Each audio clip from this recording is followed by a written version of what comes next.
Okay, the time now is 6:30, and so far we have 83, 84 participants. This is David Fan from HASF. So we have Ben Harding and Howie here, and I think you can all see the first slide, which is the PowerPoint of tonight. So you can see Howie and Ben as the presenter. So Ben, shall I pass the stage to you? Okay. Thank you, David, and a very warm welcome to you all to this seminar tonight, the HKSF presentation on the 2025 to 2028 racing rules of sailing. With me, I have Howie Sun, who's also going to be a co-presenter, and Hi, hope, everyone. we hope you enjoy the evening and get something out of it. Um, Just as David said, I hope you can all see this presentation. I'm going to just see what happens if I press my spacebar and try and get to the next slide. How does that look, David? Have you got the next slide? Yes. Okay, well that's great.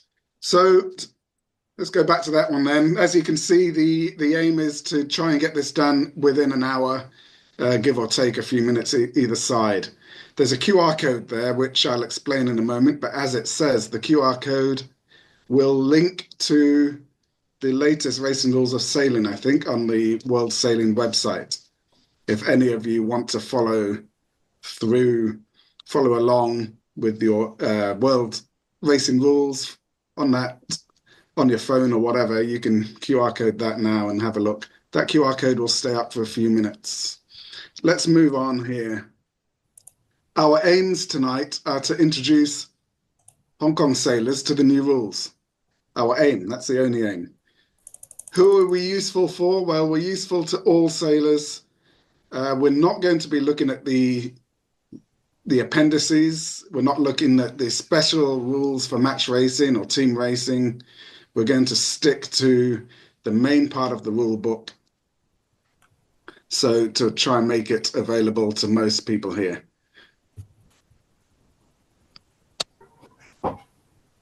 How are we going to get through this tonight? We're going to study the rules which have changed since the last Racing Rules of Sailing, which was in 2021 to 2024. We're going to ignore the changes which don't really affect the way you sail, in which case we're going to focus on what we call the game changes. Those are the changes which might affect how you sail in the race.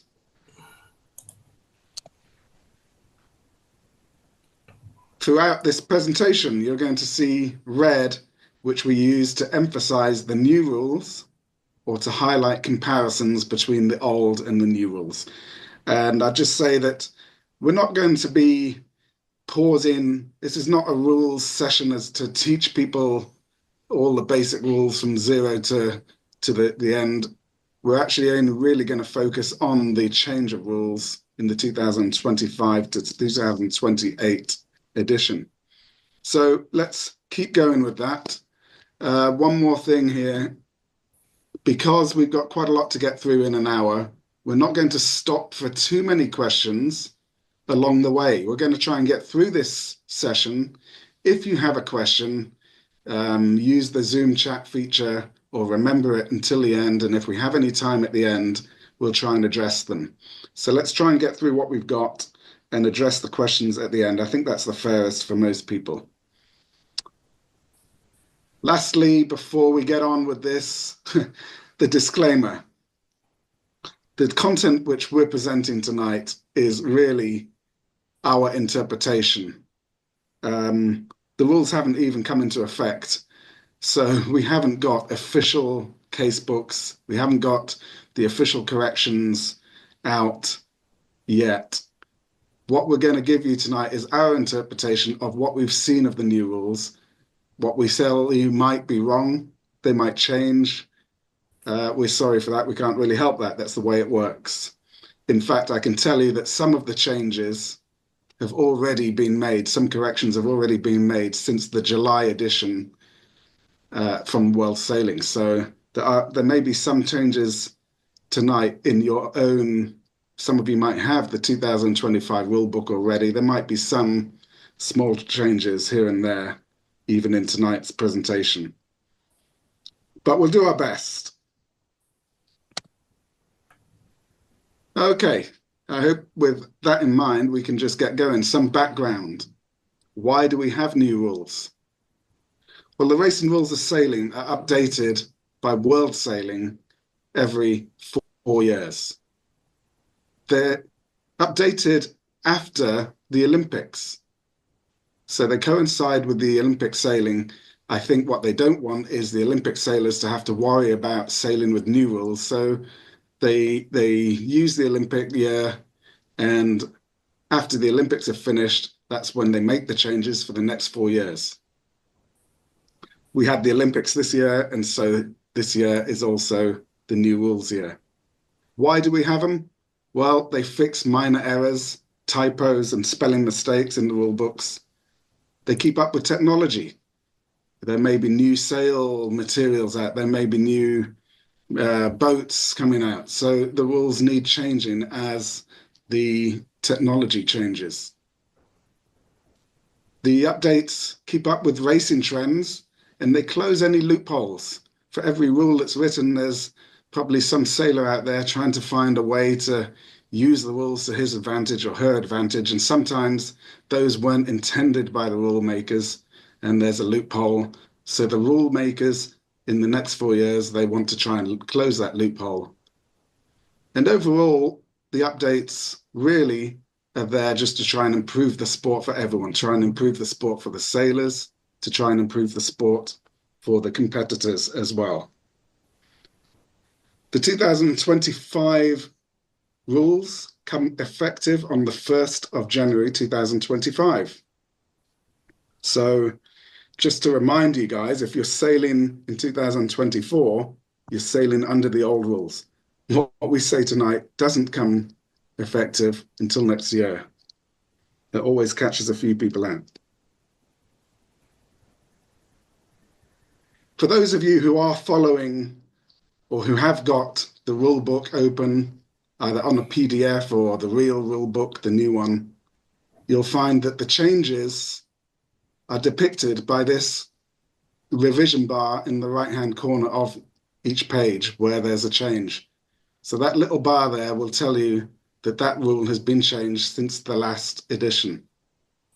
And pretty much that's what we have focused on, is rules where there's that bar exists.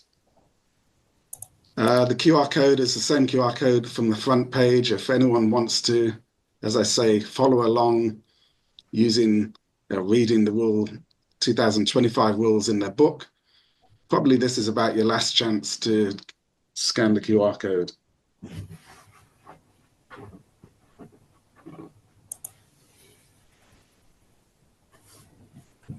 Righty-ho. Well, in that case, I think we'll just get started. I'm going to start with a summary. Most people finish with a summary. I'm going to start with a summary. We're going to have a quick look at what we expect tonight, what we expect in these 2025 to 28 rules. We're going to see that there's quite a lot of renumbering of rules, rewording. This renumbering and rewording is not really a massive problem for sailors. It's a big problem for people who have lots of materials and presentations and what have you, and based on the rules, because it means I've got to go through all of those and renumber and reword all my presentations. It's a big problem for people who like remembering rules, because now we have to remember new numbers and words. But actually, all of this doesn't really do much in the way of your sailing, so don't worry too much. We've got 2 new definitions to the racing rules and some changes to existing definitions. Howie will take us through some of those later. As I mentioned, we don't have many game changes this year. Some years there's a lot of things to think about on the water, This year, there's not that many, but there are a few. So keep an eye on those. There is a major restructuring of Part 5. Part 5 is the part in the rule book which is about protests and redress hearings. And that doesn't affect you on the water, of course, but it does affect you if you get into a protest. But as it says here, there's not many changes in what you do. It's just the restructuring of the numbering of that section. Much more fluid, much more flow. So that's what we're going to expect tonight. And I think we'll just keep going. Let's get started. The first section in the rule book, right at the beginning almost, is race signals. And that's where the first change is for us sailors. The race signals are the ones which come on the committee boat or sometimes on the flagpole on shore. And there's a change to the N flag. The N flag now, as you can see by the red ovals there, is clarified to mean that only races are in progress, or which are in progress, are abandoned. That word "in progress" in those three flag signals has been included. I think the old rules, it said under N over A and N over H, it said all races. And in the old days, there were people who were incredibly confused when it said all races were abandoned, and they got upset because they thought the race they'd just finished was abandoned, and they thought the next race was abandoned. So the rule makers have clarified this. It's the races in progress. The race officer is not abandoning races which have already finished. The race officer is not abandoning races to come, nor the races on future days. So that's the first major change. So I'm going to hand over, I think, now to Howie, who will take us through some definitions. Howie. Okay, thank you, Ben. So for new definitions, there are two new definitions in the next edition of the racing rules. They are the definition for committee and continuing obstruction. So definitions are important, so we start with talking about them. For committee, when the term is used in italic, it refers to all three committees in the rule. They are race committee, protest committee, and technical committee. Introduction of this new definition is to basically reduce repetition in the rules and make it easier to read. So if a specific committee is mentioned, full name will be used and it will not be in italic. Next one is continuing obstruction. So finally, the size of a continuing obstruction is defined in the rules. It is now 3 hull length of the shortest boat being referred to in the rule using the term. However, as you know, a vessel underway, a boat racing, or a race committee vessel that is also a mark are not continuing obstruction. So this part is moved from the definition of the obstruction to the definition of the continuing obstruction. Not much else to say here. Let's look at existing definitions that have been changed in the next slide. Okay, so changes are more significant on the definition of finish and mark room. So we will look at them in more details in the next few slides. The first one is finish. As you can see on the slide, 2 new sentences are added to the end of the existing definition of finish. The first sentence, after finishing, she needs not cross the finishing line completely. This is always in the rule. It is just moved from rule 28.1 to the definition. A real and significant change is in the second sentence. So as you can see at the bottom of the slide, yeah? So SI may now change the definition to finish. This allows a race committee to describe the direction that boats shall cross the finishing line. This is supposed to be useful when the direction of finish is not clear based on what is the course side of the line. So usually it involves racing that are influenced by headland, island, or races in rivers. At the moment, we do not have a local example for this. We will keep an eye on how it is used elsewhere. However, we believe the intention of the rule change is not for a race committee to set a course to have hook finish. As we are aware, a hook finish can be potentially dangerous, as boats coming in to finish will converge with the boats that have just finished. So what is the takeaway of this? The takeaway is read your SI carefully in 2025, as it may specify the direction to finish. Ben will talk about mark room next. Ben. Yeah, so as you say, Howie, the definition of finish there, the sailing instructions may change. So we all just have to really keep an eye on those sailing instructions. But I hope that the race committees don't start putting hook finishes into the courses. Yeah. That would not be wise. Okay. Here's the definition of mark room, the old definition of mark room. And as we can see, it's a pretty bland paragraph. Over the last 4 years, it's caused a lot of discussion, people wondering what be round or pass a mark is necessary means, this kind of thing. So I'm going to press the spacebar now and we'll see how the new rule looks. The mark room definition has been pretty drastically cleaned up, I think made much simpler and much better. So we can see two elements there which were in the old rule: to sail to the mark when her proper course is to sail close to it, to round or pass the mark on the required side. And then they've added this one called to leave it astern. So when you're giving mark room to someone, you have to give them room to do all those three things if they need it. And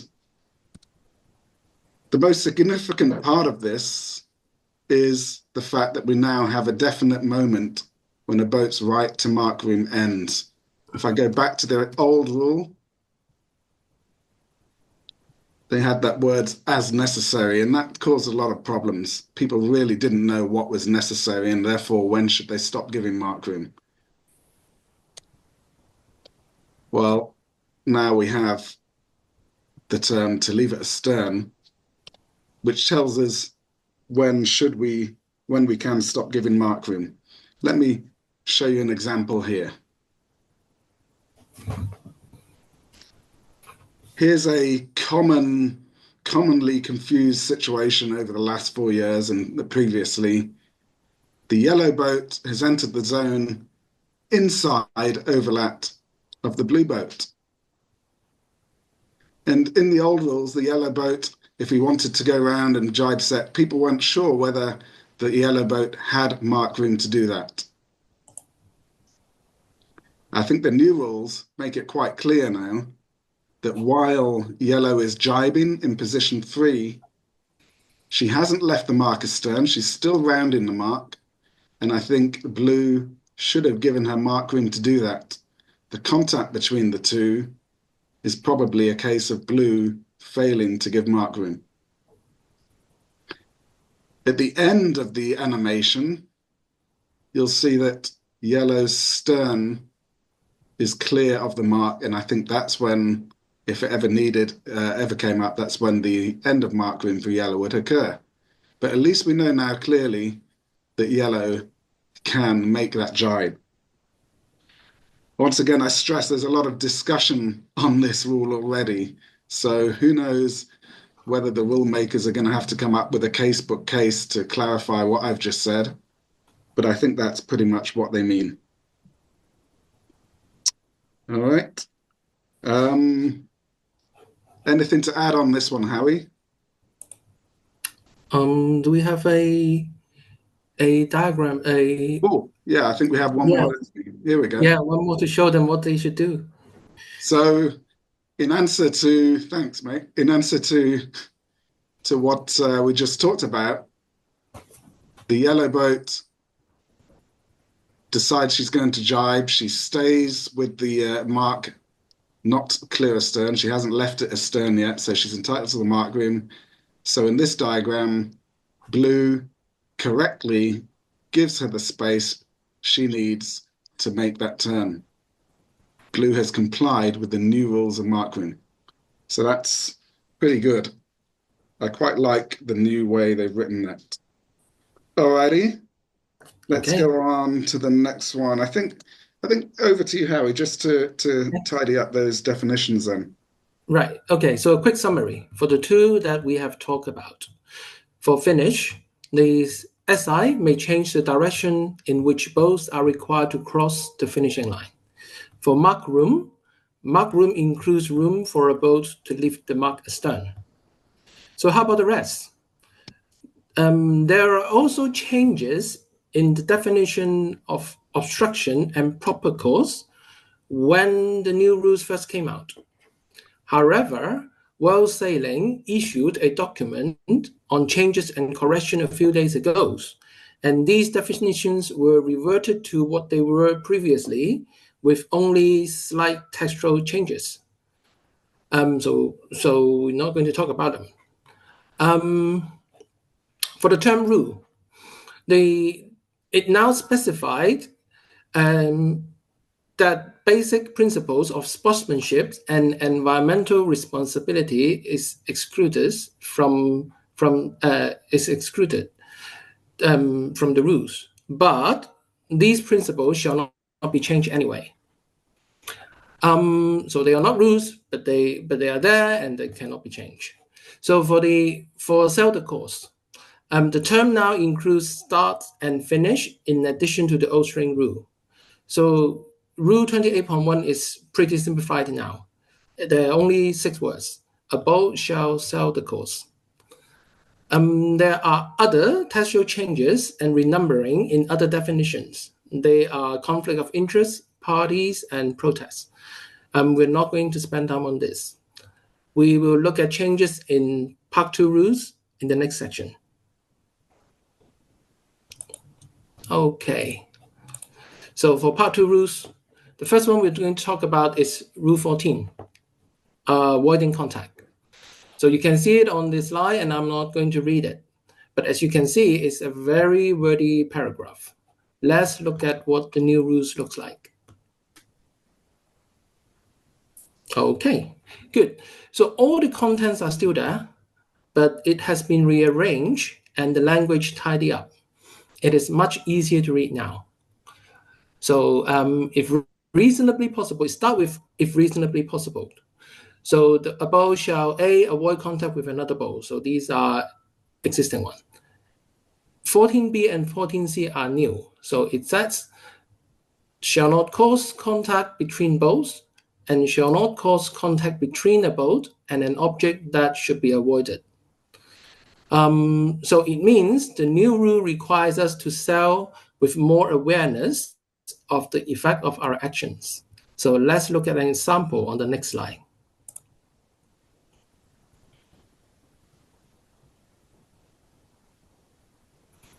Okay, so yellow is being overtaken by green and blue, both of them to windward of her. So yellow luffs sharply to protect her wind and position. Blue responds by luffing, and consequently, green also luffs.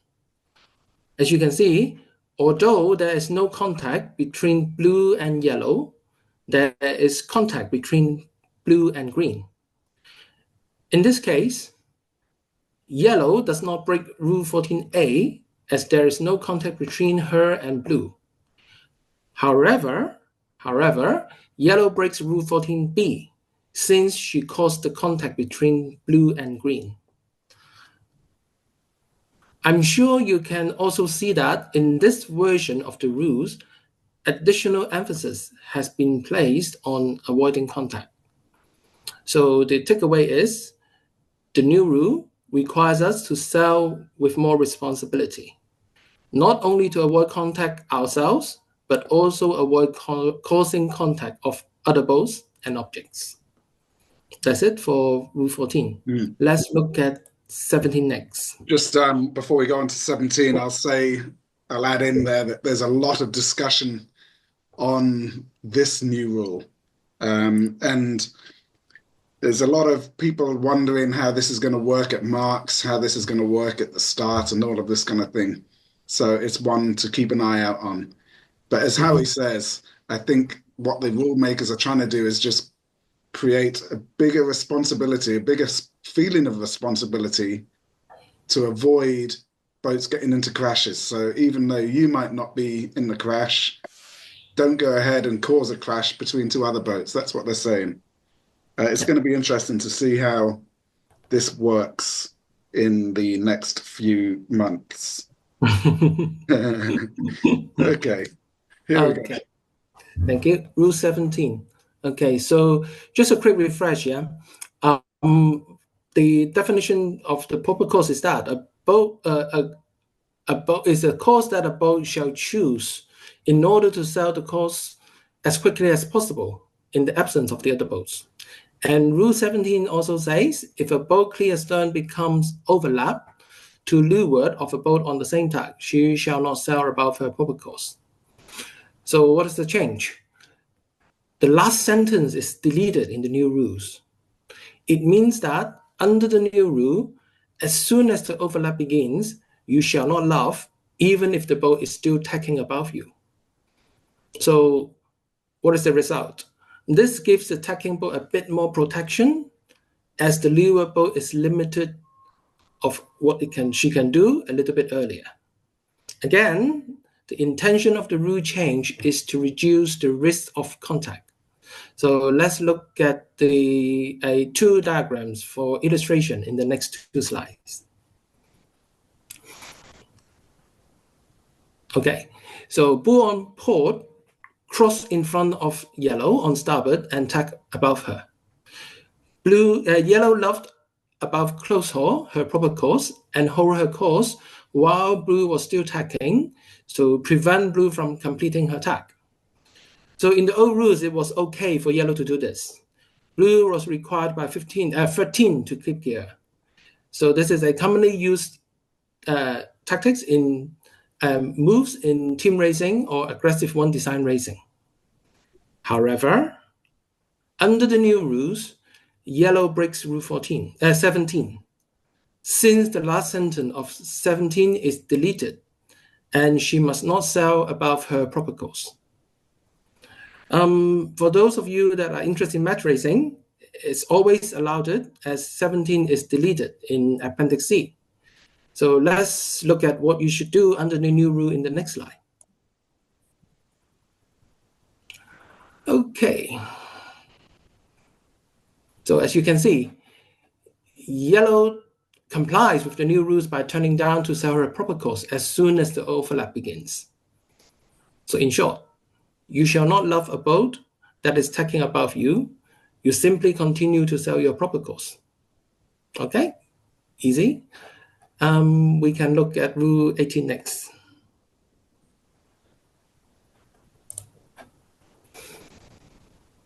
Okay, for Rule 18, there are major restructuring and there are some game change.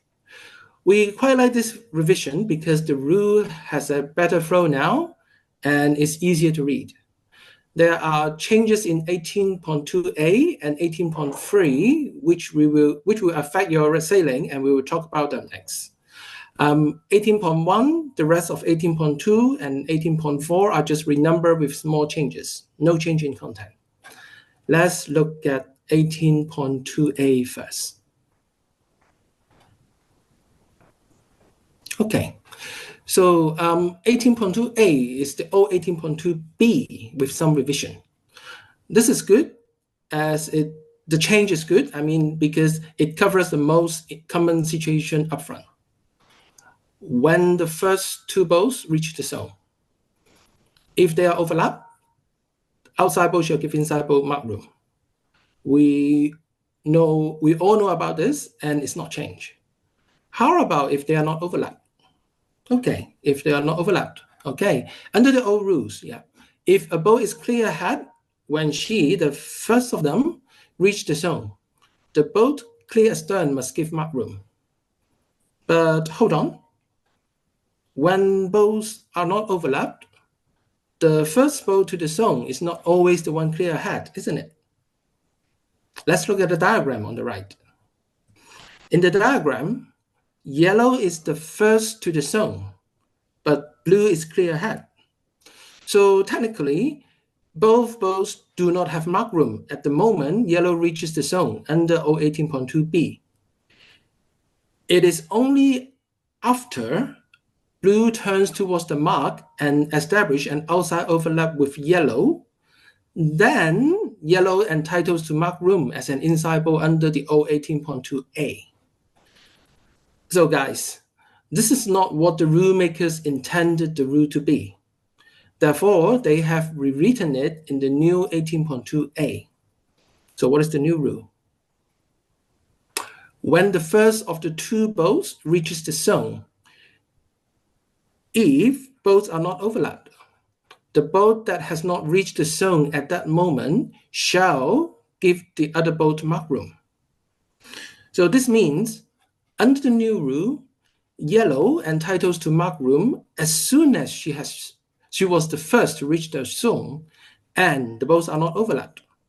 You will notice that yellow entitles to mark room a little bit earlier and with certainty under the new rules. Okay, for those of you that are smart enough, you might say, hey, yellow will have mark room anyway. Isn't there no change in the rule application under the new rules then?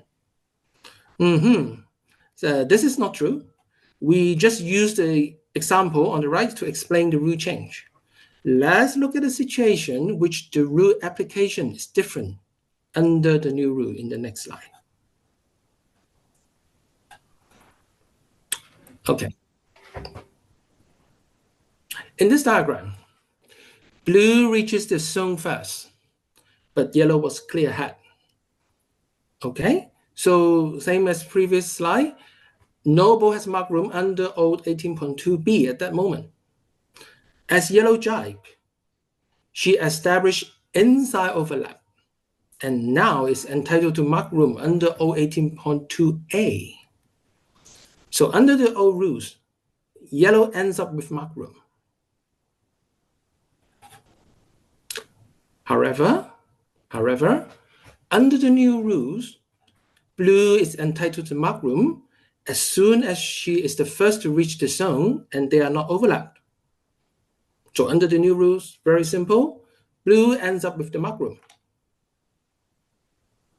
Right? Okay. Now, so there are differences. This is the difference. The rule is actually intended to give mark room to blue, we will say, because this is the first to reach the zone and they're not overlapped. So finally, the problem, this particular situation is finally fixed in the new rules. So where will this happen?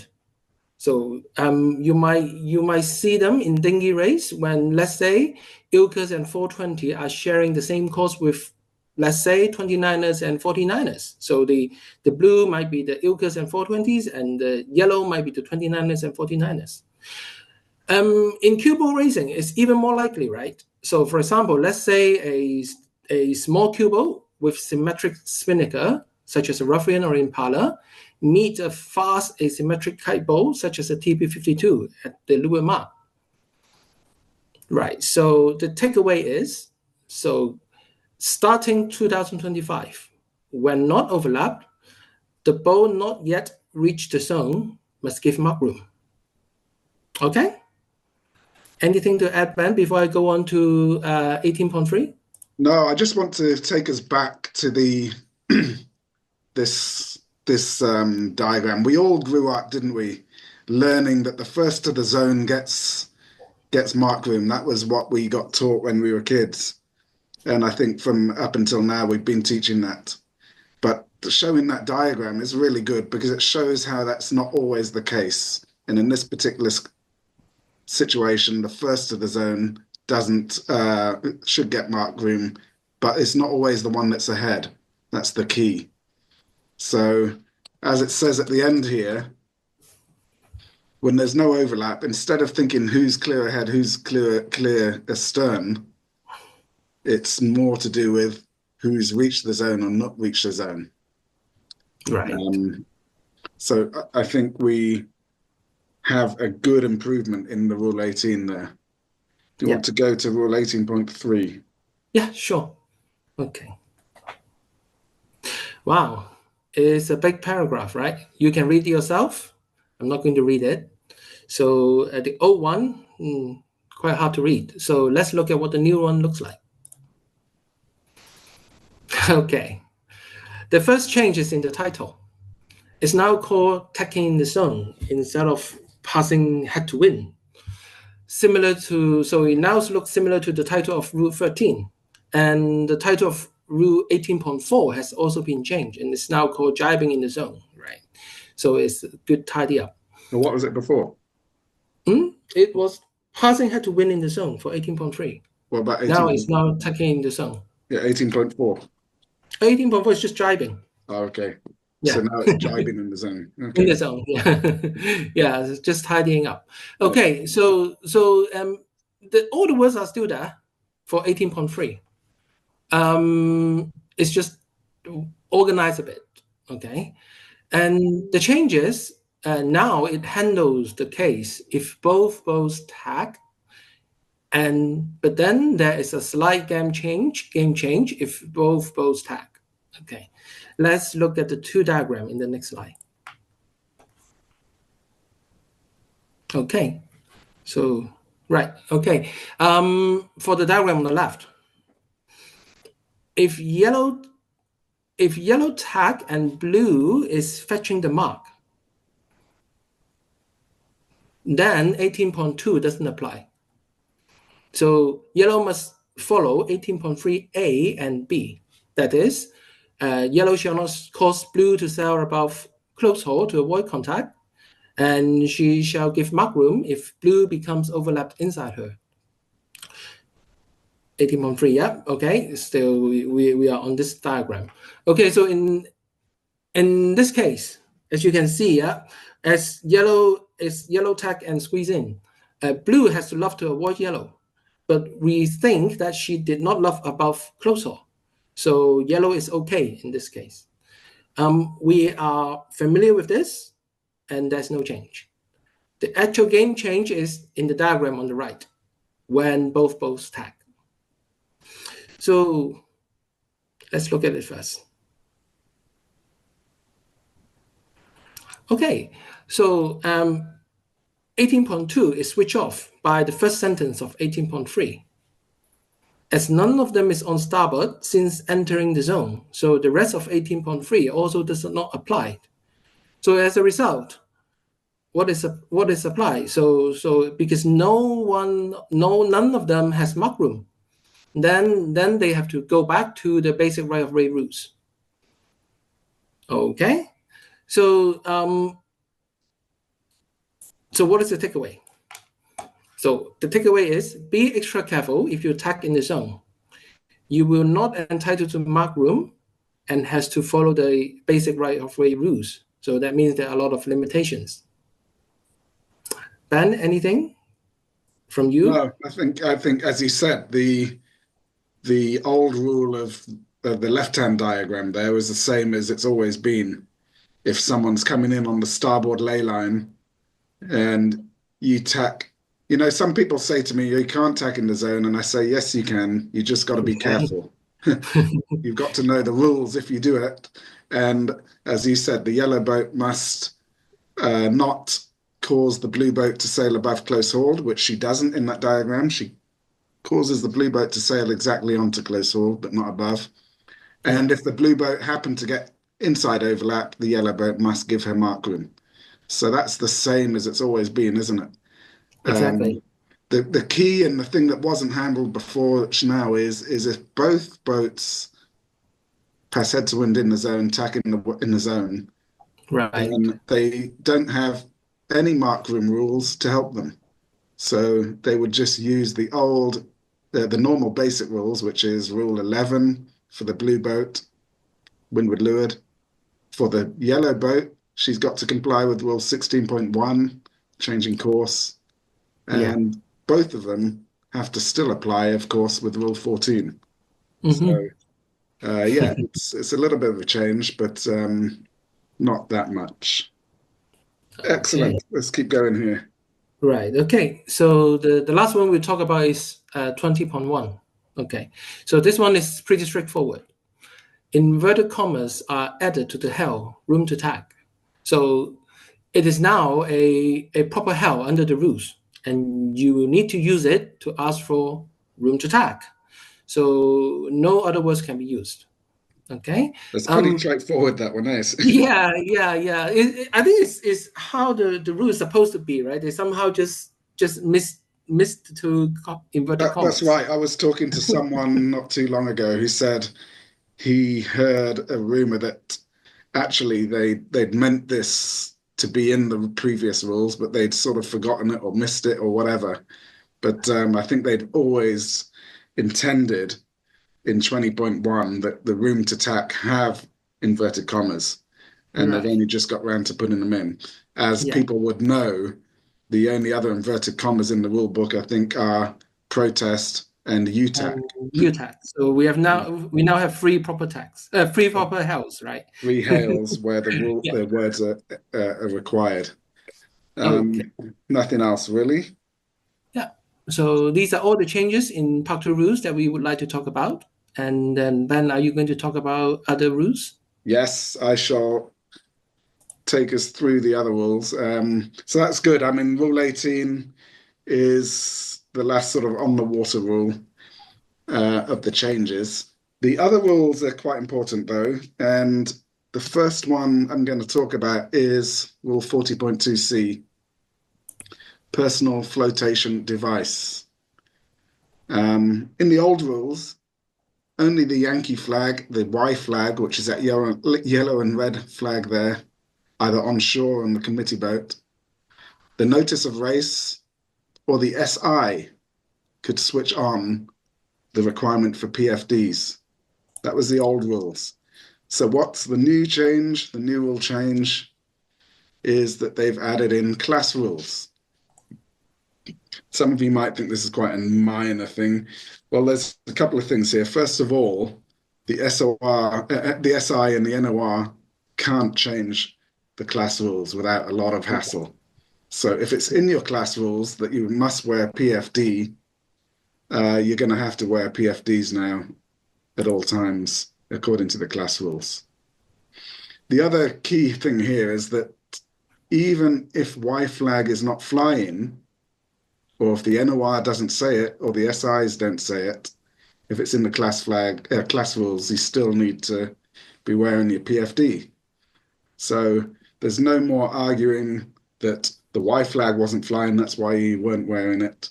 If it's in your class rules, you must have it on. The takeaway, of course, is that you need to know your class rules. You need to know whether PFDs are required at all times, or if there's certain conditions when PFDs are required, because you might not get a hint or an indication you may be protested if you don't have your PFD on at the right time. Moving on. Right, for those big boat sailors, the keel boat sailors that do offshores, you'll be familiar with AIS. For those not familiar with AIS, it's like a signal which can be sent out from your boat, let other big boats know what speed and what's going on with your boat. Well, you're not allowed to switch that off. In the old days, some people used to switch off their AIS and think that it would be a better way to get around your competitors because they couldn't see whether you had wind or which direction you're going. But that actually is not a very safe thing to do. The AIS is a safety tool to help people see you, and you're not allowed to switch that off. To be honest, I think most sailing instructions have been holding this rule for the last 10 years, but it's something now which they've thought is obvious and important, So they brought it into the main part of the rule book. So no switching off AIS for you offshore sailors. Right. Protest contents. Yeah. Under the old rules, if you were protesting someone on your protest form, you would have to put down the protestor, the protestee, the incident, when and where the incident occurred, any rule the protester believes was broken, and the name of the protester's representative. So all of those items were required in the old rule 61.2. And if any of them were missed out, the protest committee would look at it and go, that's an invalid protest, and you wouldn't get your time to speak. Well, the new rules have trimmed the protest contents in. Remember at the beginning, I said that part 5, which is where rule 60 is in, has been renumbered. So the old rule on this subject was 61.2. The new rule is rule 60.3, and you can see that it's much more trimmed. Now, if you protest someone, you need really only to put the protestor, the protestee, and the incident. What does that mean? Well, this word, the incident, you have to write a little bit about what happened. How much do we write? Under the old, every protest committee chairman has received sometimes protests that look like huge, long essays, 2,000 words about what's happened. And to be honest, I can tell you that we don't read too much of it. You don't need to put everything in. You don't need to tell us what colored T-shirt you're wearing and all of this sort of stuff. Why do we write the incident? I think we write the incident really just to show people, show the protestee, inform the protestee which case you're talking about, so that the protestee can read it and go, yes, I remember that incident, and start preparing his defense and thinking about what he's going to say. On the other hand, I've seen some protest forms, and they write something so simple, so brief, that no one really has a clue what's going on. So I think what the rule makers have done, by changing the wording of the rule to need all this, they say, now you just write the incident. What we need to do is we all need to have a bit of common sense. How much do we need just to let the protestee know what's going on? Actually, I think the incident might include some of those elements we needed before. Where and when the incident occurred. And a common example could be something like this. Imagine a keelboat race. Keelboat race around the island, say from the harbour out to Waglan Island and back. And two boats have an incident at Waglan Island, call it a port starboard. And so the protester comes back, he writes down on his form, I had a port starboard with the other boat at Waglan Island. But he didn't write the time when the incident occurred. Remember, the old rules, that was required. When did the incident occur? He wrote where, but not when. In the old rules, the protest committee could tell him that's invalid.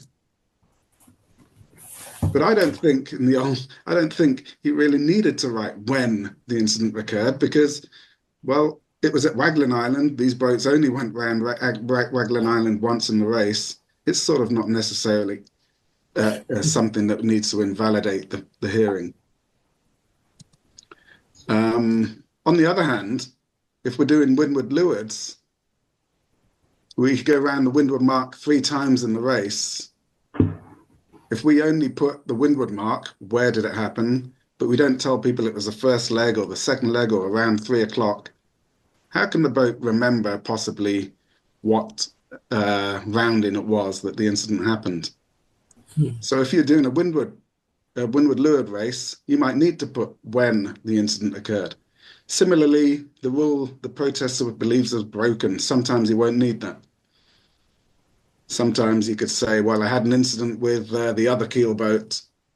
The other keelboat remembers very clearly what that was the time. But if you had more than one incident with that keelboat, you'd have to tell them which incident it was. Oh, it was the port starboard that I'm talking about, not the windward leeward incident. So I think my point is that even though they have trimmed down the rule, you actually need to use some common sense and put enough information to help the protestee and the protest committee identify the time what was going on. Howie, any comment on that one? Yeah, so about the protester and protestee, in the old rules, you only need incident, but then you can meet the protester and protestee. You can provide that anytime before hearing. Obviously, we need those. Otherwise, we don't know. We cannot schedule a hearing. But then the old rule doesn't actually give you some flexibility. But for the new rules, it says when delivered. So when you deliver the hearing request, all three, the protester, protestee, and the incident must be in it, in writing. So needs to be careful when you submit protest. This is also a change, right? Oh, we sometimes get a hearing request, didn't we? And it would say, I'm protesting, and then there'd be a blank on the protestee because the person had forgotten what sale number it was or something like that. And we would have to sit there wondering who you're protesting. It was very difficult. The old rules allowed that. Now the new rules, I don't think they allow that. No, which is it's smart. pretty straight. Yeah. Okay. So there we go. That's the protest contents, and pretty much that's all we have. Right. Summary to finish. We started with a summary. We'll finish with the same summary. What we've seen is a lot of renumbering. And if you go to your rule books, you'll see some full sections. Part 5 has got the change bars. The whole section's been renumbered. A lot of Rule 18 has been renumbered and reworded. Some changes to the definitions and 2 new ones. And those people who have ever done a rules session with me, I tell you, the definitions at the beginning of the rule book, they're the foundations of the rule book. So if there's any section you should really try and read carefully, it's that first section. It tells you exactly the definition of the words used. But on the whole, I don't think there's many game changes. You go out and sail the race as you used to, you'll be pretty much okay. Just a couple of subtle changes here and there, which you need to be aware of. And of course, we've just mentioned the Part 5 protests and redress section has been totally revamped. But again, not many game changes. So on that note, I'd like to thank you all for your time, for listening. Thank you, Howie, as well. That's all we have time for in terms of our presentation. We do have one question at the moment, which I will address. And if you have any more questions, then I'm happy to hang around a little bit. I think we've got a little bit of time. But for those of you who've got other stuff to do, that's all we have in terms of a presentation. Thank you very much indeed. So, thank you, Ben and Howie. I'm sure everyone appreciate both your efforts. Although they are all muted, they cannot talk. That's good. How many do we have? We got over 100, so that's probably a good thing. I'll just leave this slide up for a couple of moments. There's a couple of websites addressed here. There's one for World Sailing. There's one for the HKSF, and the HKSF do publish a printed version of the Racing Rules of Sailing. It should be coming out pretty soon. And there's an email address if anyone really has questions about what we've said tonight or about this new rule book. One thing I'll mention as well is the HKSF printed version includes the national prescriptions. Those are the special rules for Hong Kong sailing. So it's actually not a bad document to have available whenever you're out there.